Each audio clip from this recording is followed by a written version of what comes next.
தமிழ்நாட்டில் பிறந்த ஒவ்வொருவரும் வாழ்வில் தரிசிக்க வேண்டிய புனித ஸ்தலம்.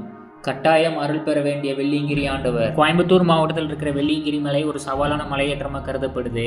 மொத்தம் 7 மலை 6 முதல் 8 மணி நேரம் பயணமாக இருக்கு. படிக்கட்டுகள், கரடுமுரடான பாதைகள், ஆகாய பாதை, சமவெளி பாதை போன்ற சவாலான விஷயங்கள் கடக்க வேண்டியதாக இருக்கு. மலையடிவாரத்தில் மூங்கில் தடியை வாங்கிட்டு வெள்ளி விநாயகர், பாம்பாட்டி சித்தர் சூனை, அர்ஜுனர் வினையை சாமி கும்பிட்டு மலை ஏறிட்டே இருக்க வேண்டியதான். இங்க இருக்கும் 7 மலை 7 ஆதாரங்களா சொல்லப்படுது. நமக்குள்ள இருக்கும் 7 சக்கரங்களும் வேலை செய்யும்னு கூறப்படுது. மேகங்கள் வெள்ளி நிறத்துல சூழ்ந்திருக்கிறங்காட்டி இது வெள்ளியங்கிரி ஆண்டவர் மலை என்று கூறப்படுறாங்க. இங்கிருக்கும் ஆண்டி சுனைக்கு அடியில ஒரு சிவன் சிலை இருக்கு. அதை நம்ம தொட்டு வணங்க முடியும். இந்த மலையை சுத்தி எண்ணற்ற மூலிகை மரங்கள் காணப்படுது.